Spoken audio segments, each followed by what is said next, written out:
তো মানে এক কথাই আমি বলবো যে this is attempt to kill, আর তো কিছু হতে পারে না।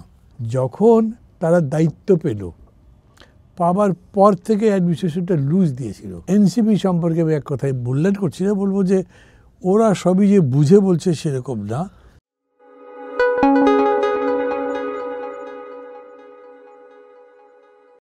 চর্চায় আজকের অতিথি নাগরিক ঐক্যের সভাপতি ও ডাকসুর সাবেক ভিপি মাহমুদুর রহমান মান্না। মাহমুদুর রহমান মান্না, আপনাকে স্বাগত। Thank you. গতকাল তফসিল ঘোষণা হলো এবং রাজনৈতিক দল বা পুরো দেশবাসীর একটা গভীর আগ্রহ ছিল তফসিল ঘোষণার কবে হবে, এবং সেটি আমরা পেলাম। কিন্তু এরপরেই আজকেই একজন প্রার্থী, সম্ভাব্য প্রার্থী, কারণ এখনও তো আনুষ্ঠানিকভাবে ঘোষণা করা হয়নি, ইনকলাব মঞ্চের শরীফ ওসমান হাদি গুলিবিদ্ধ হয়েছেন। জি, বিষয়টি আপনি মানে কিভাবে দেখছেন? মানে দুটো জিনিস মিলে বললেন তো, দুটোর আলাদা আলাদা তাহলে আলাদাই বলি বললেন না? আলাদাই না, ঠিক আছে আপনার কথা। আমি আলাদা করে বলবো, মিলিয়েও বলবো। মানে দুটোকে আলাদা করেও বলা যায়, এবার মিলিয়ে বলা যায়।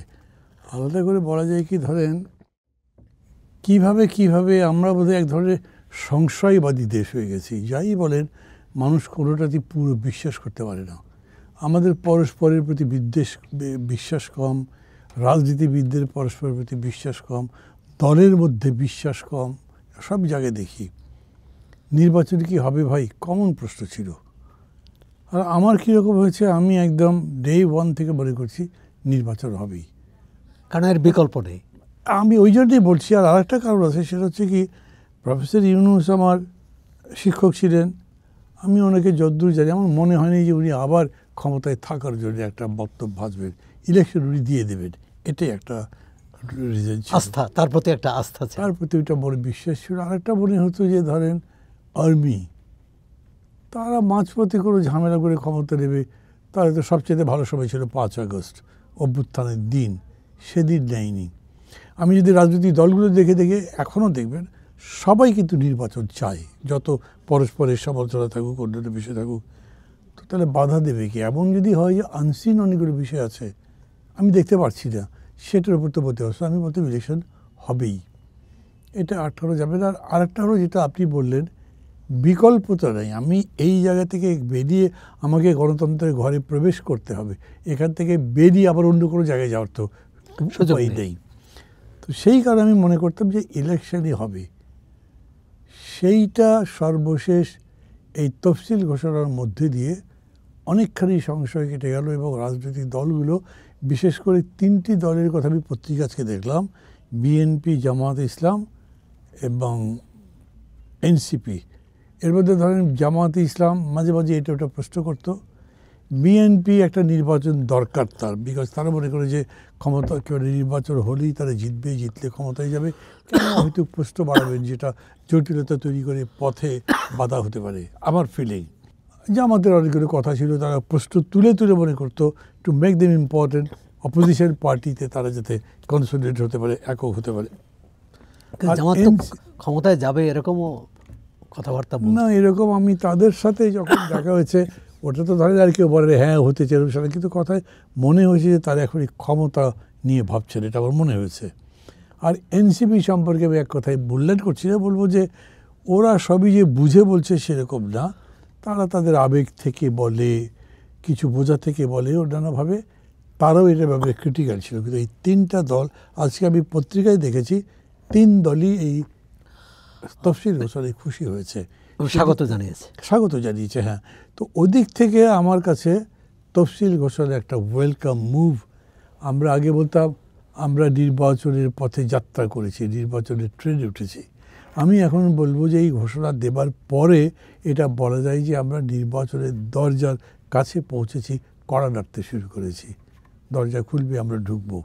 হ্যাভিং সেড দিস, আমি বলবো কিন্তু আজকে যে ঘটনাটা ঘটেছে, যদিও খুব ডিটেল তো জানি না, আপনারা জানেন আমি এখানে আসবার আগে আরেকটা টেলিভিশনে ছিলাম, তার অলমোস্ট কিছু বলতে পারেনি। উনি জুমার নামাজ পড়ার পর তার এই এলাকায় পুরানা পল্টনের রিকশায় যাচ্ছিলেন নির্বাচনী প্রচারে, আমি আপনাদের এখানে আসবার পরে এগুলো জানলাম, এবং জানলাম যেটা আপনারা বলেছেন যে গুলিটা তার মাথার মধ্যে ঢুকেছে। তো মানে এক কথাই আমি বলবো যে this is an attempt to kill, আর তো কিছু হতে পারে না। 2 নম্বর কথা হলো যে এটাও আপনারা কনফার্ম করলেন যে উনি নির্বাচনী প্রচারণায় ছিলেন। প্রচারণার ধরনটা তার একরকম হতে পারে, আমি যেরকম করছি সেরকম নয়। উনি হয়তো জুমার নামাজ পড়েছেন, ওই মুসল্লিদের সাথে কথা বলেন, হয়তো তাদের লিফলেট দিচ্ছেন, গ্রিটিংস করছেন, এটাই একটা প্রচার করে তারপর যাচ্ছেন রিক্সায়, যে রিক্সাতে গুলি করেছে। মানে ইট ইজ সো অ্যালার্মিং সব দিক থেকে। প্রথম কথা হচ্ছে উনি একজন ক্যান্ডিডেট ছিলেন। আপনি বললেন না যে এখন তো এটা আনুষ্ঠানিকভাবে ঘোষণা হয়নি, তাতে কি? আমার নামও তো আনুষ্ঠানিক ঘোষণা হয়নি, তো আমি ক্যান্ডিডেট। আমি বলছি ক্যান্ডিডেট, আমি রাজনীতি করি এতগুলো বছর ধরে। তো আপনি যদি বলেন উনি তো এখনও আনুষ্ঠানিকভাবে ঘোষিত হন, ওই কথা বলে লাভ নেই। আমি ক্যান্ডিডেট, ওসমান হাদি উনিও একজন ক্যান্ডিডেট, এবং তাকে যে গুলি করা হয়েছে, যদিও তার সম্পর্কে ব্যক্তিগতভাবে জানি না, ট্র্যাক রেকর্ড বলতে পারবো না, অতীতের কী কী ইনভলভমেন্ট তা জানি না, তারপরেও এরকম ভাবছি না যে এটা কোনো ব্যক্তিগত দ্বন্দ্ব তত্ত্ব এগুলোর কারণে হয়েছে বা ব্যক্তিগত কোনো স্বার্থের ব্যাপার এরকম মনে হচ্ছে না। কারণ তাকে আমি কয়েকবার দেখেছি, এখানে ওখানে অনুষ্ঠানে দেখা হয়েছে, কিছু কিছু কথা হচ্ছে যেরকম শুভেচ্ছা বিনিময়ের মতো হয়, তাতে মনে হচ্ছে যে তাকে কি বলবো, যুবক বা ভদ্রলোক রাজনীতি করছেন, রাজনীতি যেরকম করে বোঝেন রাজনীতিটাই করছেন, এবং তাকে অরাজনৈতিক একটা কারণে এত বড় অ্যাটেম্প্ট নেওয়া হবে এটা ভাবতে চাই না। যদিও I will be waiting police কী বলে এই সম্পর্কে। এটা একটা রাজনৈতিক হামলা যদি ধরি তাহলে কত বড় বিপজ্জনক একটা পরিস্থিতি চিন্তা করেন।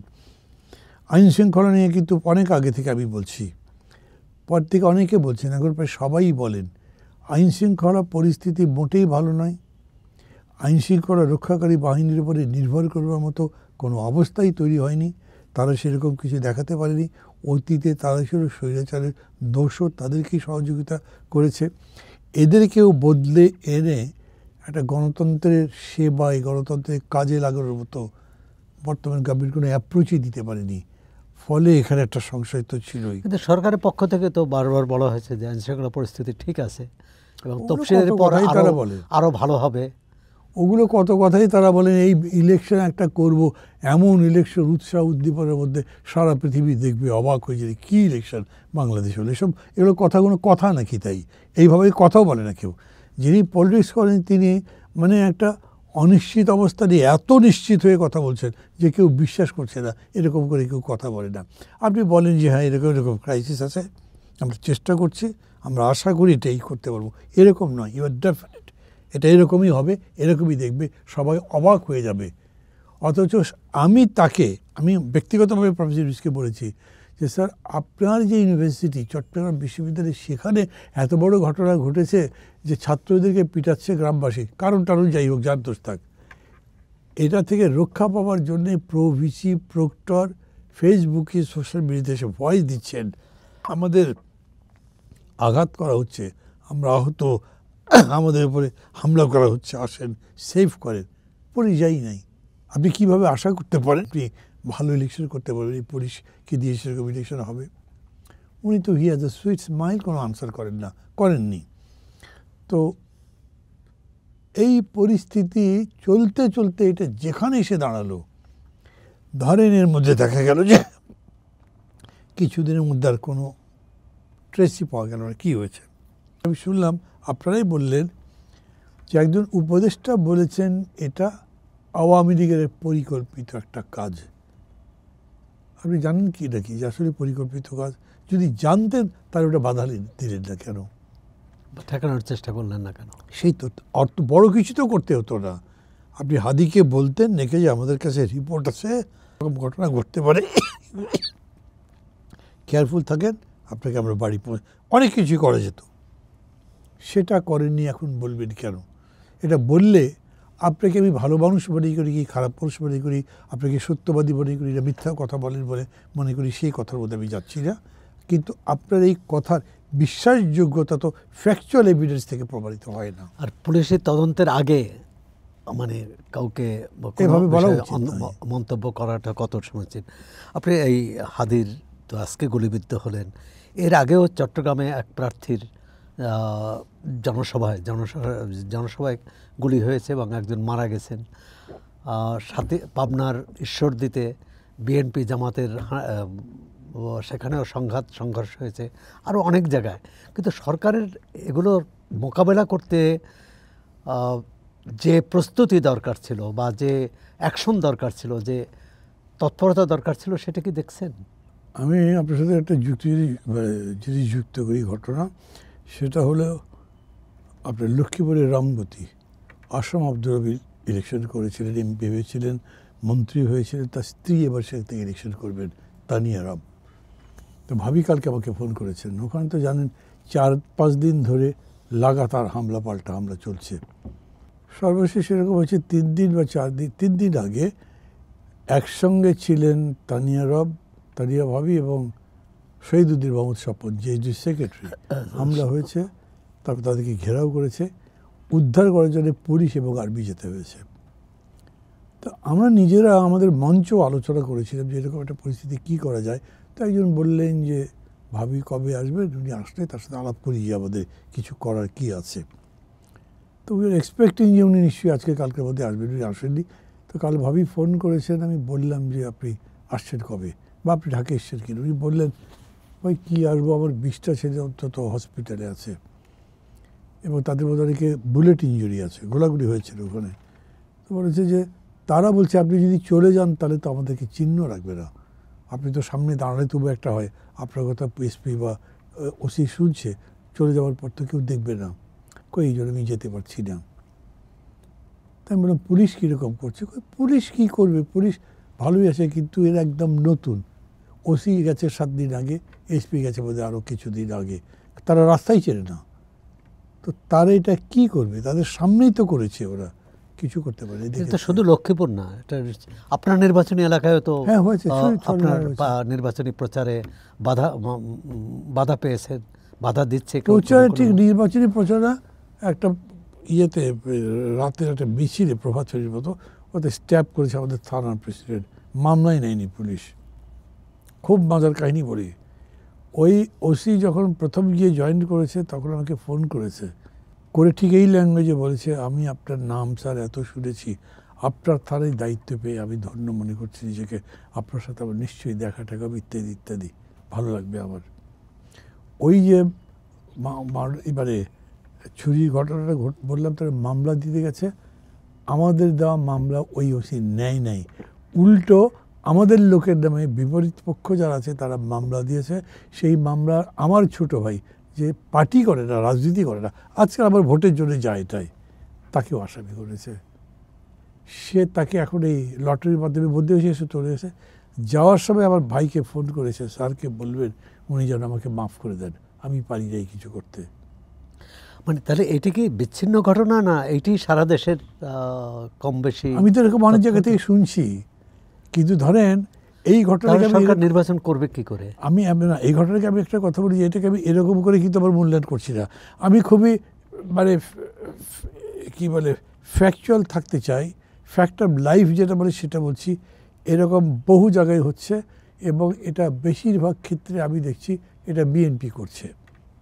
কিন্তু তাই বলে আমি অভিযোগ করছি যে বিএনপি রাজনৈতিক সিদ্ধান্তের মধ্যে করছে। কেন? বিএনপি বলেন, আওয়ামী লীগ বলবে, এই সমস্ত দলগুলো কী হয়, রিক্রুটমেন্ট যে করে তার মধ্যে কোনো পলিসি থাকে না, কোনো বাছবিচার নাই, যাকে তাকে নেয়, যার মানি আছে, মাসুল আছে, অন্য প্রভাব আছে তাকে নেয়। আপনি ক্যান্ডিডেট দেবার সময় ভাবেন না এই লোকটা দেশের এলাকার সেবা করবে কতখানি, সে জাতীয় পুনর্গঠনে কী ভূমিকা রাখতে পারবে, সে অর্থনীতি কতখানি বোঝে, ল কী বোঝে, নাথিং অফ দি সোর্ট। আপনি খালি দেখেন তার টাকা পয়সা আছে, জিততে পারবে কিনা, main factor. He or the leader counts on in number.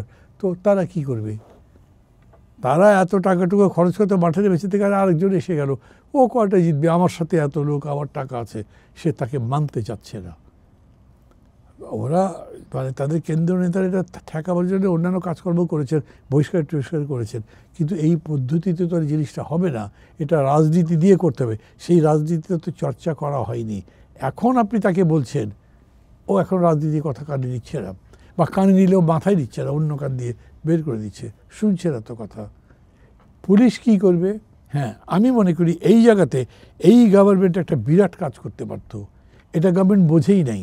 আপনার মনে তো আছে, নিশ্চয়ই সবারই মনে আছে, যখন তারা দায়িত্ব পেল, পাবার পর থেকে অ্যাডমিনিস্ট্রেশনটা লুজ দিয়েছিল। ওই যে ছাত্র উঠে গিয়ে দাবি করে বিনা পয়সায় পরীক্ষা না দিয়ে পাশ করে নিল, এরকম প্রমোশন ডিসিরা সেক্রেটারিয়েটের মধ্যে মিছিল করলো। আবার আরেকটা দিক দেখেন, আমি প্রায় সময় এটা বলি, লতিফুর রহমান দায়িত্ব পেলেন 6টার সময়, 9টার সময় না করার সময় জানি 13 জন সেক্রেটারিকে একসাথে বন্দি করে দিলেন, সোজা হয়ে গেছে অ্যাডমিনিস্ট্রেশন। এই গভর্নমেন্ট তো কিছুই করে নাই। পরে আপনি আর্মি ঢুকাচ্ছেন ইয়ের মধ্যে, সেক্রেটারির মধ্যে, তারপরে পিটাচ্ছেন যারা সমস্ত কর্মচারী আন্দোলন করছে। তো এইটা দিয়ে আপনি কিছু ঠান্ডা করতে পারেন নাই। পুলিশের ব্যাপারটা দেখেন, ট্রমাটাইজড পুলিশ, পিটিয়ে মেরে ফেলেছে, গাছের টাঙ্গিয়ে রেখেছে, সে পুলিশ ভয় পাবে তো, খুব স্বাভাবিক। ওরা তো অন্যায় করেছে, যাই করেছে তখনকার কর্তা ব্যক্তি বা তখনকার শাসকের নির্দেশে করেছে। আপনি তাদেরকে ডেকে বলতেন this far and no further, আমি তোমাদেরকে অ্যাসিওর করছি তোমরা যারা নিজের থেকে মানবতা বিরোধী অপরাধ করেছো তাদের বিচার আবার করতে হবে, বাকিদের ফুল সিকিউরিটি দেবো, যাও। জনগণকে বলতো কী করতে হবে করো, আর রাজনৈতিক দলগুলোকে ডেকে বলতো আমাকে যখন দায়িত্ব দিয়েছেন তখন আমার কিছু কথা শুনতে হবে, this is what I want from you, যাতে আমি কথা বলতে পারি। তাই উনি ডেকে তো এখন বলতে পারতেন, গভর্নমেন্ট ডেকে বলতে পারতেন এই দরকার তোমরা এটা করছো, এটা করছো, করতে পারবে না, আমি অ্যাকশন নেব, মানুষকে নিয়ে করতে পারতেন। এই রকম অভূতপূর্ব সাপোর্ট কোনো গভর্নমেন্ট কোনো জায়গাতে পেয়েছে আগে দেখেছেন? তারপর তো কিছু করতে পারলো না। এখন একটু আইন শৃঙ্খলার থেকে একটু নির্বাচনী তৎপরতায় আসি। আপনারা 29টি দল একসঙ্গে বসেছিলেন এবং সেই বৈঠকে ক্ষোভ প্রতিক্রিয়া এসেছে, বিশেষ করে বিএনপির, যাদের সঙ্গে আপনারা একসঙ্গে আন্দোলন করেছেন, একসঙ্গে জেল জুলুম খেটেছেন। বিএনপির অবস্থানটা কি জোটের ব্যাপারে? না, বিএনপি তো এখন জোটের কথা বলছে না, বা আসন ভাগাভাগি, এইটা ভাই আমি আপনাকে একটু বলি, এটা অনেকে খেয়াল করছে না। আমরা তো একটা জোটও ঠিক করিনি, কিন্তু একটা যুগপথের ব্যাপার ছিল। এখন কিন্তু নির্বাচনী জোট বলা হচ্ছে না, কেউই না, বিএনপিও বলছে না, জামাতও কিন্তু বলছে না, তারা বলছে আসন সমঝোতা। অনেক লুজ ওইটা। অর্থাৎ আমি দেখলাম যে আমার এই এলাকাতে কিছু কোনো লোক নাই, আপনি এলেন, আপনার সাথে আমার পলিটিক্যাল কোনো ইন্টারাকশনও ছিল না, কিন্তু বললাম ভাই আমি কিন্তু এই করতে চাই, আপনি বলে হ্যাঁ আছি, তো ঠিক আছে করেন আপনি ইলেকশন। সমঝোতা তো এইরকম লুজ থাকতে পারে, যে সলিডও আছে একদম বহুদিনের পরিচিত সমঝোতা, আচ্ছা তোমাকে সমর্থন না, দিলাম। কিন্তু জোট হলে তো একটা দায় থাকে। আর এরকম আপনি শিথিল সমঝোতা হলে বলবে যে আমার কি করণীয় আছে, আমার কথা শুনে না। জোট তো হচ্ছে না, আমি তো তাই না, সেটাই বলছি। এখন যেটা হচ্ছে, তখন যেমন ধরুন আপনার এলাকায় বিএনপি কোনো প্রার্থী দিল না, এর অর্থ হচ্ছে বিএনপি আপনাকে রাজনৈতিকভাবে সমর্থন করলো, কিন্তু ওখানের যদি কোনো নেতা কর্মী বা সমর্থক এর বিরোধিতা করে বা কেউ বিদ্রোহী প্রার্থী হয়ে যায়, সেক্ষেত্রে বিএনপির অবস্থানটা কী হবে? না, বিএনপি চেষ্টা করবে তাকে হয়তো বসিয়ে দেওয়া হয়েছে করে, ধরে সে মানলো না, এক্সপেল করে দেবে। সবচেয়ে বড় জিনিস হচ্ছে সে তো দলের প্রতীক পাবে না, মার্কা যদি না পায় তাহলে সে ভোট টুট করতে পারবে না, ওগুলো করে হয় না। ওই মানে চাবি দলের হাতে তো আছে, সেটা নিশ্চয়ই তারা করবে আলটিমেটলি। কিন্তু এখন যেটা হয়েছে সেটা হলো যে ইলেকশনটা করবেন কেন আপনি, আপনার লক্ষ্যটা কি? আমি এরকম বলি ভাই, আমি জানি না অন্যান্যরা কীরকম করে বোঝে বা বলবে, যে আকাঙ্ক্ষাটা মানুষের 24-এর অভ্যুত্থানে গড়ে উঠেছে সেটাকে আপনি বাস্তবে রূপ দিতে চান, সত্যি সত্যি বাংলাদেশকে বদলে দিতে চান, যে সেই বাংলাদেশ, যে বাংলাদেশ মানুষ চায়, বসবাস করবার উপযোগী, বুক ভরে শ্বাস নিতে পারবেন, মন খুলে কথা বলতে পারবেন, অভাব অভিযোগ যতখানি আছে দূর করা যাবে, সেরকম একটা বাংলাদেশ। তো সেটার জন্যে আপনি কীরকম সরকার চান? ওটা করতে চাই যে জনগণের কল্যাণমুখী একটা সরকার, তো সেইটা যদি করেন তাহলে তো প্রোগ্রাম কী সেটা বলতে হবে আপনার। আপনি যানজট দূর করবেন কেমনে, দুর্নীতি দূর করবেন কেমনে, আপনি ডেভেলপমেন্ট করবেন যে অর্থনীতি, তার প্রোগ্রাম কী, এবং সেই ডেভেলপমেন্টটাকে আবার সুষম যাতে বন্টন হয় সেদিকে কেমনে নেবেন, টোটাল একটা প্রোগ্রাম। আপনার এখন নির্বাচনী ম্যানিফেস্টোতে কী থাকবে? এগুলোই থাকতে হবে। তো এখন আপনি অতীত চিবিয়ে কোনো লাভ হবে না, এখন আপনাকে বর্তমান থেকে ভবিষ্যৎ একটা স্বপ্ন তাকে দেখাতে হবে যে এই লক্ষ্যে আমি নির্বাচন করছি, আমার গভর্নমেন্ট গেলে এই কাজ করব। ওই যে কয়েকদিন আগে রিপোর্ট বেরিয়েছে না, 3,60,00,000 গরিব মানুষ আমাদের দেশে, দরিদ্র। আপনাকে বলতে হবে দরিদ্রের জন্য আপনি কী করতে চান, তাহলে ওই দরিদ্র মানুষের ভোট দেওয়ার দরকার কী? আমি তো তাকে বলি তুই ভোট দিবি কেন, তোর কী লাভ হবে? তো সে কিন্তু দিতেও চায় না, সে মনে করে যদি 100টা টাকা পাই 1000 টাকা আমি ভোট দিলাম, তার বেশি তো তার চিন্তা নেই। কিন্তু আপনি যদি পরিবর্তনের এজেন্ট হন, আপনি যদি সেটা বিশ্বাস করেন, তাহলে আপনি এগুলো বলবেন। সেইটাই যদি লক্ষ্য হয়, তাহলে নির্বাচনে যাবার অ্যাটিটিউডটা ফিক্স করতে হবে, পলিটিক্সটা ডিসাইড করতে হবে, প্রোগ্রাম নিয়ে আলোচনা করতে হবে। দেখেন, খুবই ভালো একটা কাজ করছেন, আমি দেখলাম তারেক রহমান সাহেব যে কয়েকদিন ধরে এই কৃষিবিদের ইনস্টিটিউশনে ওইখানে রেগুলার প্রোগ্রাম বলছেন, কিন্তু আমি মানুষের মধ্যে কোনো সাড়া দেখছি এটা নিয়ে। কেন? বিকজ সবাইকে টাচ করেননি। আমরা যখন সংস্কার করছি তখন সারা দেশ জুড়ে তোলপাড়।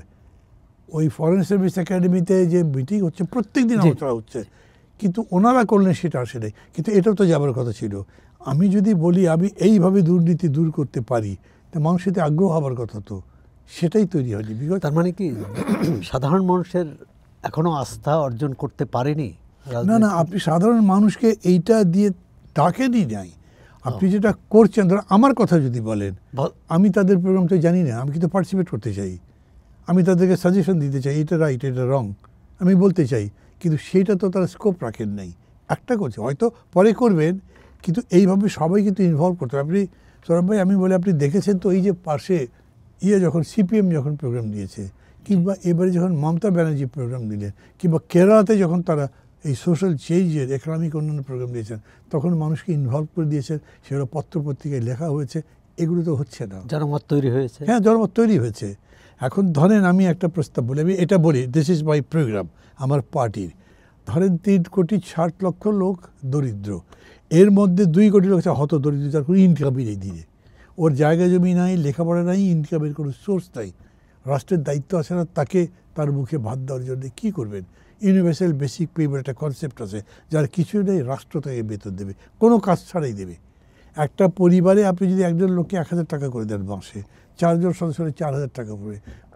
গ্রাম শহরে এখন 4,000 টাকা দিয়ে চলাও মুশকিল, কিন্তু সে মানে কিছুটা তো সম্বল হলো, কিছুটা তো নির্ভর না। সেটা ছাড়াও কিন্তু 4,000 টাকা দিয়ে 4 জনের পরিবার খেয়ে পরে তারপরে তো 500 টাকা বাঁচাতেও পারে।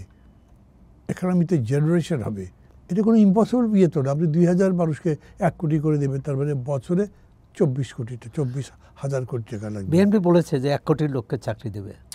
চাকরির কথা হচ্ছে, ওরকম 10 টাকা করে চাল খাওয়াবো, ঘরে প্রত্যেক ঘর দেবো, ঘরে ঘরে চাকরি দেবো বলেছে না। আপনাকে এক্সপ্লেন করতে হবে, this way I can do it.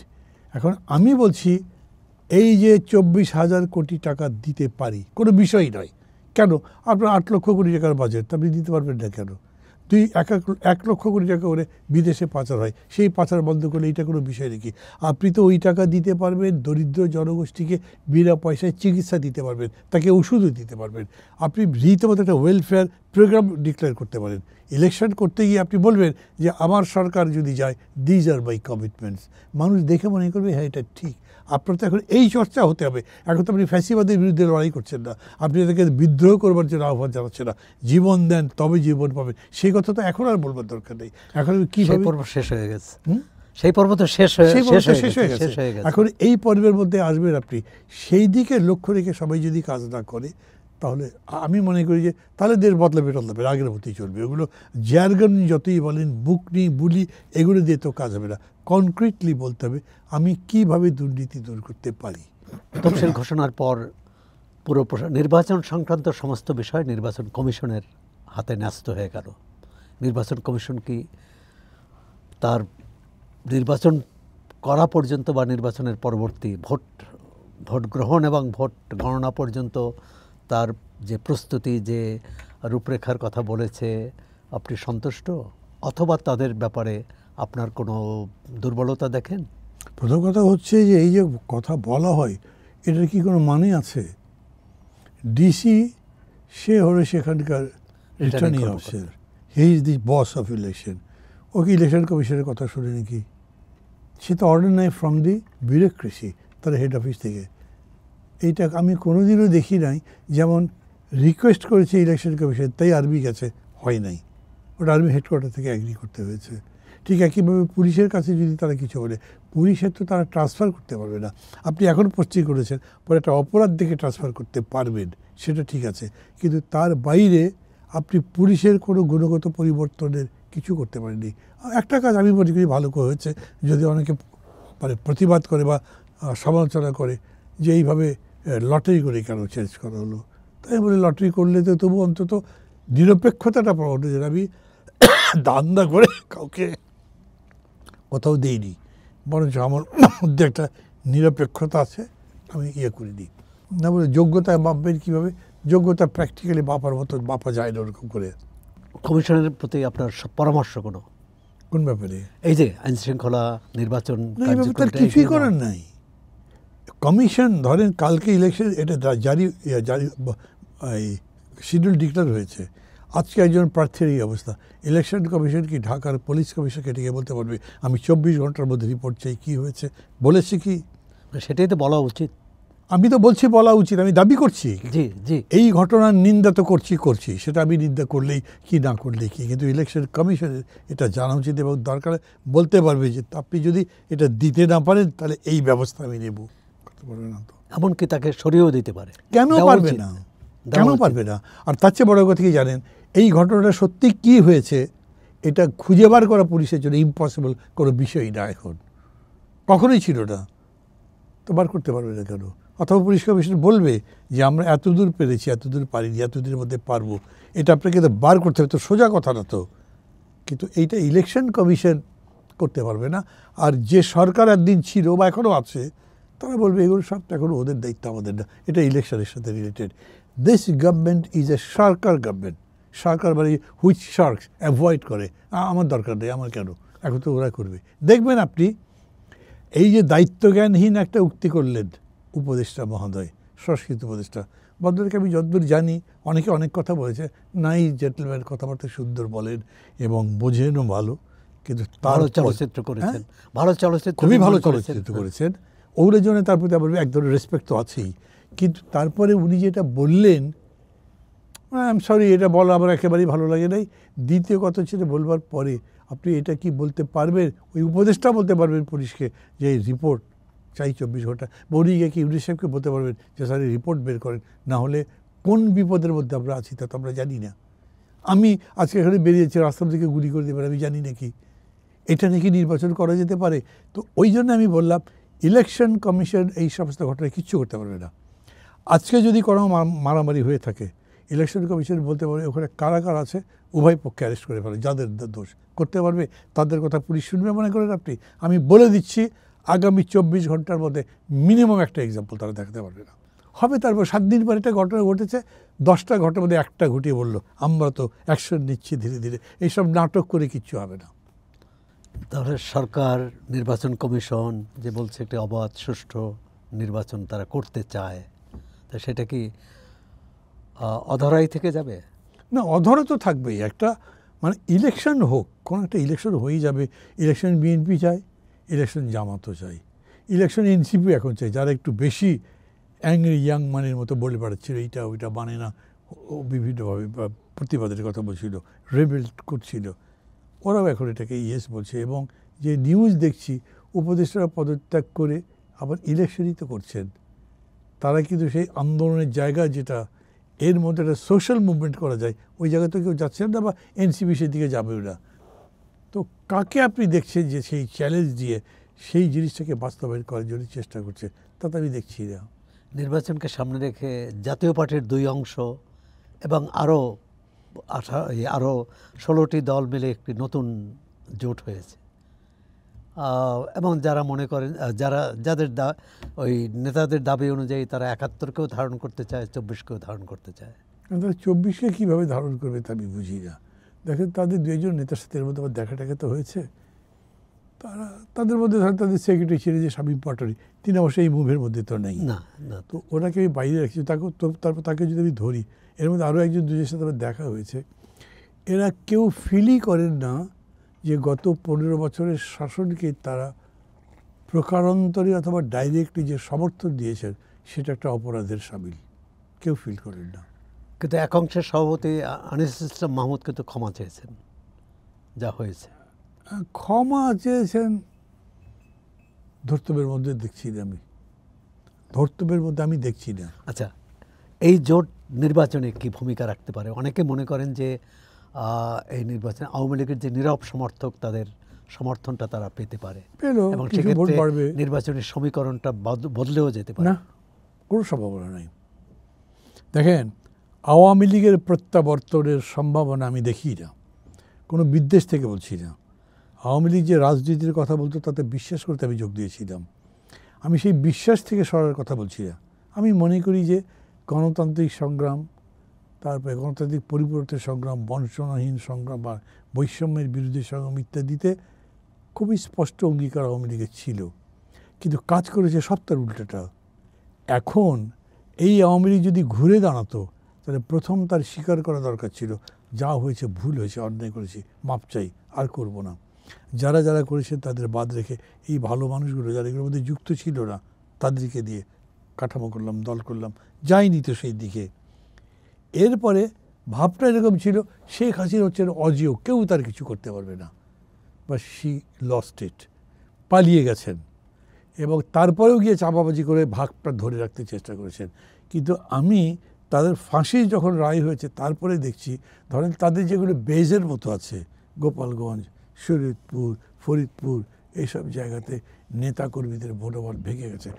তারা এখন এটা মনে করছে না যে শেখ হাসিনাই তাদের ত্রাতা, তিনি রক্ষা করতে পারবেন, বরঞ্চ সবাই বুঝতে তো দেশেই যেতে পারবে না। That is the reality. তো ওই জন্যে আমি আওয়ামী লীগের প্রত্যাবর্তন, এই নির্বাচন তো নয়ই, আগামীতেও যে হবে তা আমি জানি না। হতে পারে যারা আসলো তারা এতই খারাপ করলো যে মানুষ মনের কষ্টে বলল উঠছে আওয়ামী লীগই ভালো, সেটা অন্য জিনিস। তাছাড়া তাদের আসবার সম্ভাবনা নেই। সেখানে জাতীয় পার্টি দাঁড়িয়ে কী করবে? জাতীয় পার্টিতে সব আওয়ামী লীগের লোকজন ভোট দিয়ে দিবে? জাতীয় পার্টিতে আওয়ামী লীগের লোকজন ক্যান্ডিডেট হতে পারবে? ওগুলো করলে জাতীয় পার্টি মাঠেই তো নামতে পারবে না শেষ পর্যন্ত। জাতীয় পার্টিও যদি নিজেদেরকে রিফাইন করে আসতো হয়তো হতো, কিন্তু আমি জাতীয় পার্টির যাদেরকেই দেখেছি তারা মনে করে তারা একভাবে ঠিকই ছিল। আমার মনে হয় না যেটা মানুষ অ্যাকসেপ্ট করবে। মানে আওয়ামী লীগ যেভাবে মনে করে যে তারা কোনো অন্যায় করেনি, ভুল করেনি, এরকমই। মানে আওয়ামী লীগ তো হলো কীরকম, ওই যে বলে না ছাগলের এক বাচ্চা দুধই বা গিরি লাফায়। আওয়ামী লীগ তো দুধটা খেয়েছে, ক্রিমটা খেয়েছে, তারা লুটগুলো তারা করেছে, টাকা তারা বানিয়েছে, তারা একদম ডাইরেক্ট আসামি এই ব্যাপারে। কিন্তু ওরা হলো ওই ছাগলের বাচ্চা লাফিয়েছে শুধুমাত্র। তা লাফানোটাও তো অন্যায় ছিল, তাদের অন্যদিকে যাওয়ার দরকার ছিল। তারা কে কত লুটপাট করেছে, কত টাকা বানিয়েছে, সেসব অভিযোগ তো তাদের আমি হয়ও নাই, বা তারা খুব অত্যাচার নির্যাতন করেছে জনগণকে সেটাও নেই, সেই ক্ষমতা তাদের ছিল না। কিন্তু দালালিটা তো করেছে, এই স্বৈরতন্ত্রকে সমর্থন তো দিয়েছে। নৈতিকভাবে তারা বিপর্যস্ত হয়েছে অথবা বেপথু অথবা নেমে গেছে। মানে আমরা শেষের দিকে একেবারে তফসিল ঘোষণা হয়ে গেছে, 29শে ডিসেম্বরের মধ্যে মনোনয়নপত্র জমা দিতে হবে। এর সঙ্গে খুবই শিথিল বিএনপির সাথে যে ধরনেরই আপনাদের সমঝোতা, আসন ভাগাভাগির বিষয়টি শেষ করতে হবে। কিভাবে এটি আপনারা করবেন বা বিএনপি করবে বলে ভাবছে? মানে আমাদের করবার মতো খুব বেশি কিছু নেই এখানে। অ্যাজ মেজর পার্টনার, মেজর রোলটা তাদের। এখানেও তারা কোনো উদ্যোগ নেয়নি এখনও। যে বৈঠকের কথা গতকালকে ছিল, যেটা শিডিউল হচ্ছে আগামীকালকের জন্য, সেই উদ্যোগটাও আমাদেরই। আমাদের মানে শুধু গণতন্ত্র মঞ্চরা, মানে বিএনপির মিত্র সমাপনা যা ছিল আন্দোলনে সবাই মিলে এই আলোচনায় কী হয় দেখি। কিন্তু আমি এখানে অফ দ্য রেকর্ড এখানে বলার সুযোগ নেই, কাজেই জানিয়েই বলি, এই আলোচনায় তারেক রহমান থাকবেন না। চূড়ান্ত সিদ্ধান্ত তো উনি নেন, he is the acting chairman. ফলে আর যারা আছেন তারা শুনতে পারবেন, সিম্প্যাথেটিক্যালি আমাদের কথাবার্তার জবাবও হয়তো দেবেন, কিন্তু কার্যকর কিছু করতে পারবেন না। এখন তো আর আপনার শুধু মানে কথাই ছিঁড়ে ভেজার মতো অবস্থা নেই। এখন বলতে হবে যে আপনাদের রেখেছেন মাত্র 27টা, আমরা দল আছি 37টা, কী করবেন? আপনাকে বলতে হবে যে একটা দলকে একটা দিলেই কি হয়ে যাবে, আপনি কীভাবে এটা করতে চান ওদেরকে বলতে হবে। সেটা কি তারা বলতে পারবেন সব? আমি তো মনে করি না। ফলে আলোচনাটা শুরু হবে, শেষ তো কিছুতেই হবে না। কোনো কোনো দল ইতিমধ্যে রাষ্ট্র সংস্কার আন্দোলন আলাদা জোট করেছে। আপনারাও কি তাহলে, আপনাদেরও কি ভিন্ন কোনো চিন্তা নিয়ে এগোতে হবে? না, আমাদের ভিন্ন কোনো ব্যাপার নেই, কিন্তু আমাদের নিজেদেরটা তো ভাবতে হবে। ধরেন কালকে যে শিডিউল ডিক্লেয়ার হয়েছে, আমি মাহমুদুর রহমান মান্না জোটের কি বলে দলের প্রেসিডেন্ট, আমি আমার এলাকায় কয়েকবার নির্বাচন করেছি, বাড়তি নেই। আমি তো বলতে পারছি না যে আমি জোটের বা আমি সমঝোতার একজন ক্যান্ডিডেট, আর আমার দলের একজনকেও আমি বলতে পারছি না তুমি ক্যান্ডিডেট। তো আমি কি করবো তাহলে? এইভাবে ইনঅ্যাকশন দিয়ে দল তো থাকবে না, আমাকে ইমিডিয়েটলি ডিসিশন লাগবে। যদি এরকম হয় যে তারা বলতে চাইলেন যে আপনারা আপনাদের পথ দেখেন, তাহলে আর এক রকম। কিন্তু তারা যদি বলেন যে আমরা আন্তরিকভাবে এটার একটা সলিউশন করবো, উইল বি ওকে ওদের। আমরা আলোচনার দরজা তো বন্ধ করছি না, এবং আমরা এটা মনে করি যে, ধরেন আমি আমার কথা বলি, আমি মনে করি যে এই নির্বাচনে এখনও অনেক লিমিটেশন, অনেক কিছু সত্ত্বেও বিএনপি বেশি আসনে জেতার সম্ভাবনা। তারা সরকার গঠন করবে, তার মানে আগামী 5 বছর তাদের হাতে। এবং কোন 5 বছর? ঠিক অভ্যুত্থানের পরবর্তী 5 বছর, এই সময়ে আশা জাগবে অথবা মরবে। অতএব আমরা চাই যে তাদের সাথে থেকে এই কাজটা যদি এগিয়ে নেওয়া যায় তাই করব, কিন্তু সেটা হবে অন প্রোগ্রাম বেসিস। শুধুমাত্র সিটের কথা বলছি না, দুটা মিলেই যাবার মতো পরিবেশ যদি ওনারা রাখেন ভালো, যদি না রাখেন তাহলে আমি তো এমনিতেই বাইরে হয়ে গেলাম। মাহমুদুর মান্না, আমরাও আশা জিয়ে রাখতে চাই গণ অভ্যুত্থানের যে আকাঙ্ক্ষা জনগণের মধ্যে, সেটি অন্তত কিছুটা হলেও পূরণ হোক আগামী নির্বাচনের মধ্য দিয়ে, এবং আপনি তার অন্যতম সহযাত্রী হবেন, এই প্রত্যাশা রেখে আজকে আমাদের আলোচনা এখানে শেষ করছি। এতক্ষণ আমরা কথা বললাম নাগরিক ঐক্যের সভাপতি ও ডাকসুর সাবেক ভিপি মাহমুদুর রহমান মান্নার সঙ্গে। আপনার চর্চার সঙ্গে থাকুন, চর্চা দেখুন, চর্চা পড়ুন।